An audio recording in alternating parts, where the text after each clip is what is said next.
Welcome, Mayor. Thank you, Mr. President. Thank you, members of the City Council, for the invitation to be here to discuss the city's debt and financial position. I have a presentation. Hopefully everyone can see it. So we go to the table of contents tonight. We're going to talk a little bit about the debt service by category, the pension obligation bond, is known as the POB, district improvement financing, known as the DIF, and then the general debt line, and then some additional financial information on the back end. So we have two types of debt, short-term debt and long-term debt. And short-term debt serviced by category, bond anticipation notes, we call them bands. They're used early on in projects, and it's certainly in the downtown with the DIF district, they use extensively as they are allowed under the law, generally to get the projects going, and then down the road, we then do the long-term debt on those. We basically only pay the interest on those, which is a great savings to us going forward. The long-term debt serviced by category, so there's the general debt, which includes $155 million in MSBA, Mass School Building Authority, sponsored school construction projects, $100 million in self-supporting water sewer debt, meaning it's the ratepayers that pay that debt. It comes out of the sewer and the Water Enterprise Fund. $50 million in Community Preservation Act spending, and the projected savings over the life of the bond for the POB is $168 million. The total debt service by fiscal year 6/30, you can see the graph, probably a little difficult to read, but as you can see, as we add debt, there's also debt that comes off. The shorter term debt, when we buy for capital needs, whether it's equipment, machines, that's limited, 5, 10 years, 5 years mostly on capital for vehicles, 10 years other stuff like IT, technology, and then of course the buildings and so forth, we can go out 30 years. With special permission with the state, we could actually do a 40-year bond, but generally speaking, all the major building projects are $30 million bonds. So this shows you over the time. The DIF is in the blue, which is the small on the bottom. The general is in the orangey rust color, and the POB is in the yellow. So you can see over time, everything falling down, falling off as things get paid off. I want to talk specifically about the pension obligation bond. As some folks probably are well aware, the retirement system is set up under Mass General Laws, Chapter 32, provides a retirement, disability, and survivor benefits through a system overseen by a 5-member board, retirement board, which the mayor appoints one. The city auditor sits as ex officio, 2 that are elected, and then the 5th one is chosen by the other 4. The plan is funded through mandatory employee contributions, so that people pay 9% plus 2% on earnings above $30,000 in their salary. That's credited to each member's annuity savings account. The city contributes annually based on the actuarial funding schedule, with the goal of achieving full funding by 2040 in accordance with state law. Well, as you know, we did far better than that. The pension obligation bond, actually, when we were started to go through the process, we were made aware that then City Councilor John Keenan had actually submitted a council order which was approved, talking about doing this kind of thing with a portion of our debt or all of the debt. Now, it made no sense in '85 because the numbers didn't work, the interest rate and so forth, but he felt at some time in the future it could be helpful. June of 2015, the Governmental Accounting Standards Board, GASB as we know it as, they introduced new reporting standards that required public pension liabilities to be reported directly on the governmental balance sheets rather than the footnotes shifting unfunded pension liabilities into visible long-term liabilities. In January of 20, I pulled in my municipal finance team to begin discussing and analyzing the work needed to do a pension obligation bond to fully fund our unfunded liability. In March of the same year, actually March of the following year, we contracted with Milliman Consulting. They were one of the best in the business to do some deep dive analysis on the potential savings of a POB for Quincy. In August, we selected Ramirez and Company, senior manager for the underwriting of our POBs, and they're an excellent company, top in the business. September 21, the initial administration and finance of the state had discussions with us of our plans. A&F has to approve such a move by any city or town. October, additional plan of finance materials sent to A&F with all their requests and all the questions we answered. And then October, we received the final A&F sign-off to move forward on the issuance of the POB. In November, same year, S&P rating agency presentation was made, and then November 5th, our rating was received. S&P Global affirmed our Quincy's AA long-term rating and stable outlook on the new bonds. November 29th was the sale date, and December 15th was the closing date. It was fascinating because during that time period, other cities and towns were looking at the same thing, including the city of Springfield. This was all about timing. By August of 2022, the rates had doubled. We were able to get a rate of 2.62% in the pension obligation bond. Now, I want to just point out, it's not on the sheet. If you go to the next slide, thank you. We were pointed out on a number of occasions, when bond agencies look at our city's finances, they also look at our assets, our capital assets. Are we maintaining them? It's not just about money in the bank. They also note what are those financial liabilities that we have. And it was pointed out for several years that the unfunded liability of our pension system was a major liability.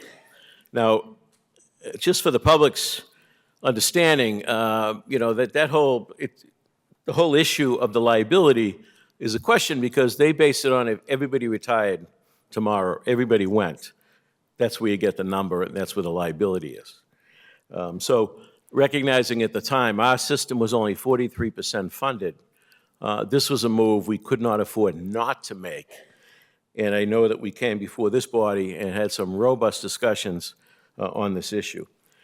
So the $475 million was approved. We invested it directly with Mass Prim. I know, Council President, at the time, you were concerned about how that would be invested. We were in agreement. We went directly to Prim with the state. They're one of the largest and most well-respected pension fund managers in the U.S. with over $100 billion in assets. So the projected overall savings, as I mentioned, that was a projection, was $168.5 million throughout the life of the bond. So starting in 2026, the PO Bar's debt service remains constant at $37 million. We've had incremental increases the last few years. But now through 2040, it remains at $37 million.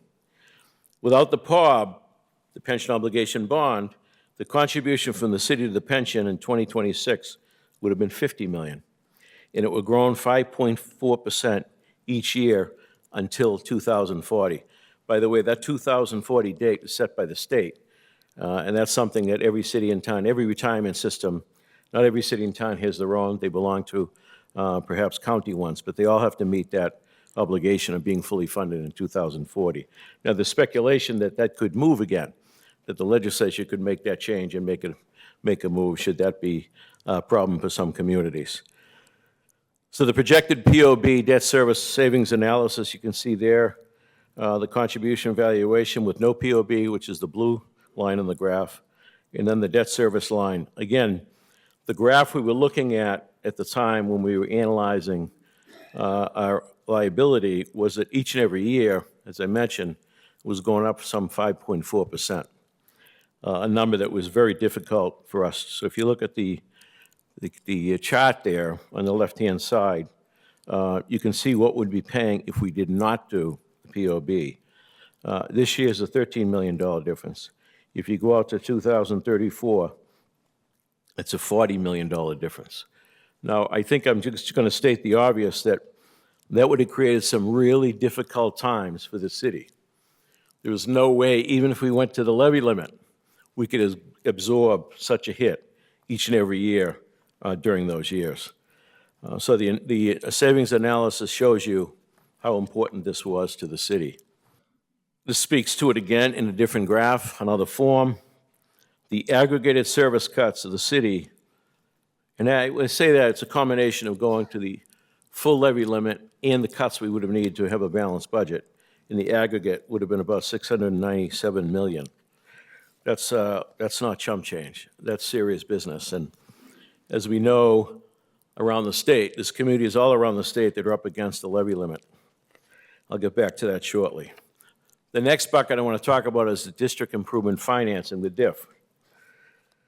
And I do want to say that our downtown program is flourishing. It's doing extremely well. And I give credit to former Mayor Phelan for the rezoning part of the downtown work, and then we went in creating the Urban Redevelopment District, and then we created the DIF District, again, District Improvement Financing. The City Council obviously played a major role in this. We had a lot of discussions, a lot of meetings on this, and the City Council authorized the DIF program, which allowed us essentially to take the new growth, not just a new building, but the new growth in value in the district from all the commercial real estate to be counted in that, and that's how the law works. That next slide, it shows you general fund revenues have increased 4.1% since '07, while the DIF revenues have grown by over 1,375%. The same period, the downtown's assessed value has risen by 140.2%. And that's what we were banking on when we created the DIF with this body, was that because of all the work going on in the downtown, all the zoning changes, and all of the investment that was happening, both public and private, we knew that the tax revenue would grow dramatically in the DIF district to make it work. Now, as you also know, under the borrowing program, the borrowing for the DIF district gets paid for by the DIF. So the idea was, and I said it publicly a number of times during the campaign cycles, that the downtown was going to pay for itself through the DIF program.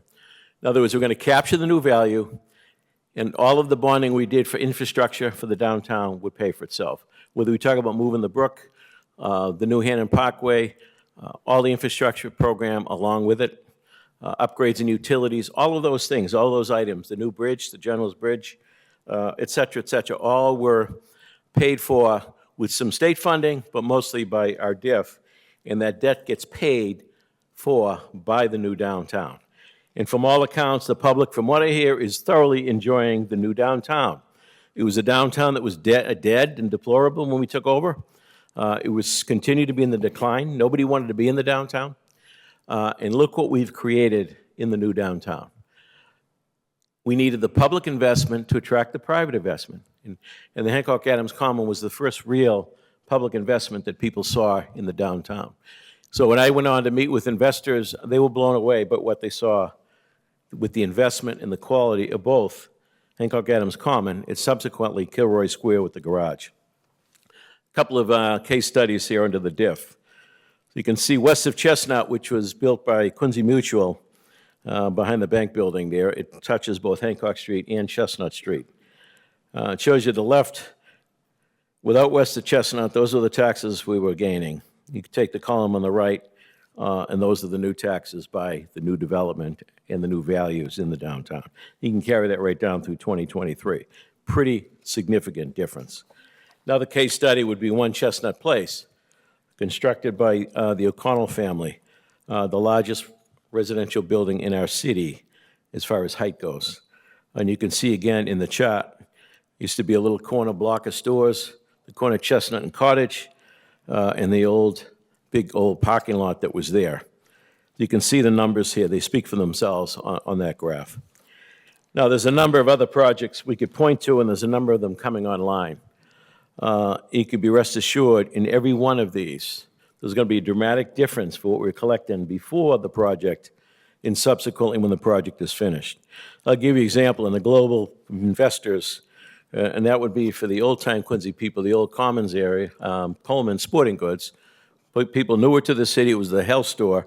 But that section, that block, along with the land disposition agreement that we set up through this body, and also plan improvement of the planning department. So we were collecting about $43,000 in taxes on that block. With this new project, it'll be somewhere between $500,000 and $600,000.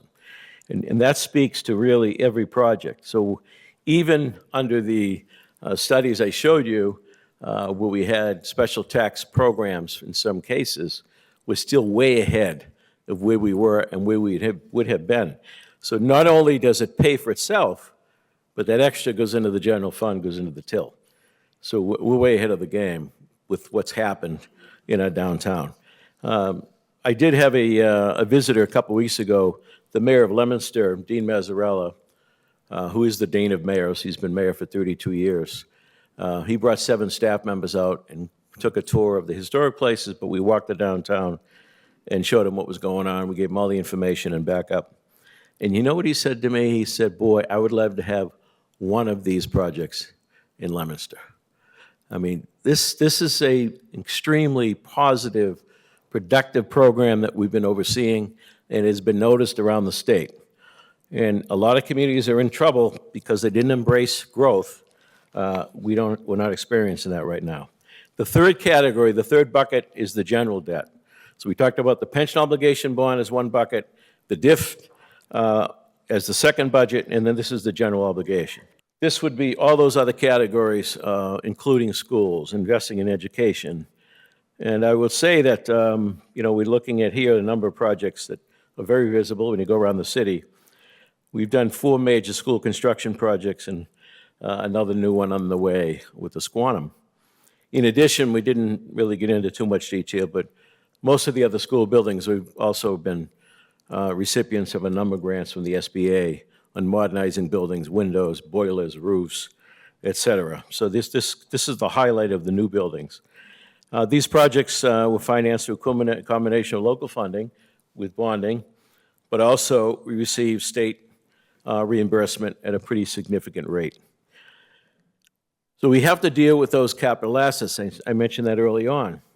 If you don't deal with the capital assets, again, regardless of what you get in your savings account, just like at your house, if you let the leaky roof continue to leak, it's going to damage a lot of other things in the building, in your house. And a mortgage in your house is similar to what we're talking about with debt for the city.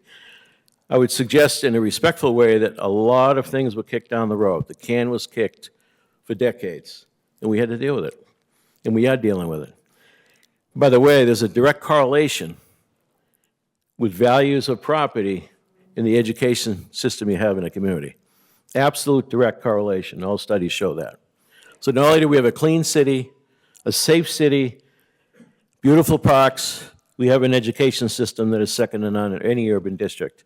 I'd put it against any urban district in our state. So further breakdown on those, you can see the savings totals working with the SBA. The only one that isn't SBA in this project was at the Christopher Center. We use ESSER and ARPA monies for that, which is federal money designed to help communities. And I want to thank the county commissioners for sharing a county share of their part to help us support roughly $20 million in federal money to help build us to the Christopher Center. Now, I think that's an important one to mention in a little bit more detail. It's the first special needs municipal built and owned and operated in Massachusetts. And I think everybody in this well should be proud of that. Before, when you're shipping families off, kids go off, transportation, could be an hour, 2 hours away from where they're learning. That's troubling for a family when they're that far away. You get the call, the kid is sick, the child is sick. That's something that people think about. So we're bringing people closer to home in their own community. And the other item I mentioned as part of that was how much money we're going to save over time by doing this. As you all know, it's very costly for outside special tuitions and transportation. So we're seeing over time now, it takes a couple of years because some of those kids that were outsourced, they don't want to disrupt that learning environment. So it's more of the kids coming in the system now that will stay within our system. And we're going to be saving somewhere between $3 and $4 million over the next couple of years. The school budget will be in much better shape, and that's even after counting debt service. So we talked about that, making this happen. It's the right thing to do for families with challenges. We should do everything we can to help them with those challenges. But at the end of the day, it's a great business decision. We're saving some serious dollars in the long run, which then allows us to do other things in education. Infrastructure improvements, we've seen that all around. I know that the average person would like to do it between midnight and 5 in the morning and not make any noise. But the reality is, again, this body is a partner. And we're up to about 44% of our streets have completely been redone over the last decade or so. That's a pretty remarkable number. We have hundreds and hundreds of streets and 247 miles of roadway, and they all need work. We've had an engineering company assess them. We tackle it each year. Al Grazioso and his team do a phenomenal job doing that. We get about $1.9 million a year under Chapter 90. The last contract we just opened was $8 million in itself, phase 3 of the work we're doing this year. So I know it's a little disruptive, but when we're done, we're done. Water's done, the sewer's done, the drains have been improved, the gas is done, the road's rebuilt, curbs and sidewalks are then done, so it shouldn't have to be touched for decades to come. For too long, the streets were painted black, digging them back up in no time. There's great coordination now between National Grid and the city going forward about making investments on the upgrades in the system. So we're working hand in hand, so we're not constantly digging roads up again. You've seen the work on the roads. The visible, obviously the public safety headquarters on C Street, magnificent building. It's a 100-year building. We opted for top shelf, top quality materials so that we're not revisiting it 20 years out. If we had an asphalt roof on there, for example, you'd be replacing it every 20 years. As you know, we have ongoing improvements to our city seawalls. That was a very important issue for those people that got bombed out a number of times historically, but 2018 was a difficult year. 15 was no bargain. There's a history of some of those neighborhoods really being banged up pretty badly. Now, at the time, as you all know, we took money out of our Affordable Housing Trust, which is funded by developers, and we assisted most of those families with interim and temporary housing and helped clean up that whole area quickly. But the long-term solution was replacing the seawall in that Adams Shore area going down to the House Neck, about 8,000 linear feet. Total between that and Manor Ave would be at 12,000 linear feet going forward. We're replacing, I know Councilor McCarthy's been working closely with Public Works for that next phase of seawalls. The Adams Shore seawall, we lifted it by 2 feet, which has been tremendous. All these issues, and I know each of you know it because you deal with constituents all the time, whether it's schools, whether it's roads, whether it's firehouses or libraries, public safety headquarters, whatever the issue may be, seawalls, they're all important infrastructure challenges that we face. And we made a commitment to challenge these issues, take it head on, and make them a priority going forward. Because if you don't deal with the infrastructure, you might as well forget everything else. If you don't upgrade the physical infrastructure, you can't enjoy the new development. For example, the new schools. You have to update the infrastructure, not only the new building, but everything that leads to that building. So we've, as you know, been very aggressive on our infrastructure, and I'm certainly proud of that. And it's not done. We have more work to do. I mentioned the Chapter 90. That's the share of the tax, gas tax that we get as a municipality. A number of communities obviously get it. That's the formula. $1.9 million. This year we're spending about $24 million. And that's been money approved by this body, appropriated, to make improvements in every neighborhood of our city. Next slide I'd like to go to is the excess levy capacity. I know this is where people start yawning, but it's important to really lay this out. Quincy's excess levy capacity is pretty extensive. This year alone, we're leaving $31 million on the table. Let me talk a little bit about that. Since '08, you can see this on the sheet, 198 different cities and towns have requested overrides. Total of 923 requests, 506 which were passed. On the next line, 220 requests in the past 5, of which 141 have passed. Quincy, since I've been in office, we have left $442 million of unused excess levy capacity. We're only exceeded by a few municipalities in Massachusetts, that number. I would bet Cambridge, Waltham, maybe Framingham. I bet there aren't too many beyond that have that number. What does that mean? Let me try to walk through that a little bit. So under Prop 2.5, which was instituted back in the early 80s, we can only go up each year by 2.5% on the total levy. That's the whole kit and caboodle, commercial, residential, the total levy capacity. And there were major cuts at that time when that happened, and eventually, over time, things settled off again. We have a partner in the state where they give us local aid each year. Many communities around us, if we go to the next slide, comparing some of these for population and some of them just by being a neighbor, such as Braintree. But if you look at what each of these cities and towns have been going through in trying to do what we are doing in replacing schools and major upgrades to their infrastructure, many have had to gone to the voter to approve a top Prop 2.5 override, which approves more money being spent, paying more money in your taxes to meet that obligation. And I'm not picking on anybody here, but when you look around, Somerville, for example, is a major city in Massachusetts. They needed a debt exclusion to fund one high school. Folks, we're on our 5th new school. It's a hell of a story.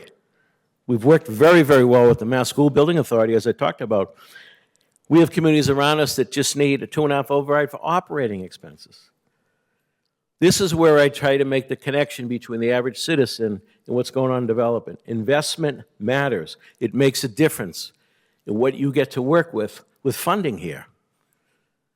If we're at our capacity with no room to grow, you'll be making cuts. Not going to be making additions. That's a reality. And I do think that there was a MMA report that came out, and I know it was covered by the Boston papers, that there's like 200 cities and towns that are up against the levy limit now. And the question is, going forward, how is Massachusetts going to deal with taxing so the cities and towns won't fall behind, whether that's additional local aid or some other type of formula? I'm pleased to report we're not in that position. We're not in that position because we made good, solid decisions. We're financially sound. This is a great story, and you've been a part of it. I thank the councils here for that. Some other indicators, performance indicators, residential rate. The tax rate remains among the lowest 40% across the state. Now that could argue, well, it's because your values are higher. Well, there's some truth in that. Why are our values higher? Because people want to live here. Why do they want to live here? Because we have good schools, we have great services, beautiful parks, great trash collection, every service you can imagine. We're about half, 50%, right in the middle on tax burden. And I'd argue with anybody, we're in the top of the heap for services. Absolute top of the heap. And that's a credit to many of the people sitting in this audience. It's these city managers, department heads, and employees that work so hard each and every day. You can see since 2021, assessed valuations increased by 32%. So the investment comes back tenfold. City continues to maintain strong levy capacity. Again, this year is 31 million in excess levy capacity. In other words, we could go to the levy limit without a Prop 2.5 override. Now, we recognize we don't want to do that, of course. We're trying to make it manageable and affordable for people as well. The old adage says everybody wants everything for services and nobody wants to pay anything in taxes, so we try to find the balance. But I tell you, there's no other community like Quincy when it comes to services. A couple other interesting notes. Since the pandemic, the city has outperformed both the state and country in unemployment rates. I mentioned some of the development that we've had. It's not just about creating new housing units, which is needed. It's not just about creating additional tax revenue, which we depend on, but also creates and sustains jobs. How many tradespeople in Quincy have been working on projects in Quincy? So it puts food on the table. Our strategic partners, I know you know them because they've been here at different times to discuss the issues. We truly have the best in the state with our partners.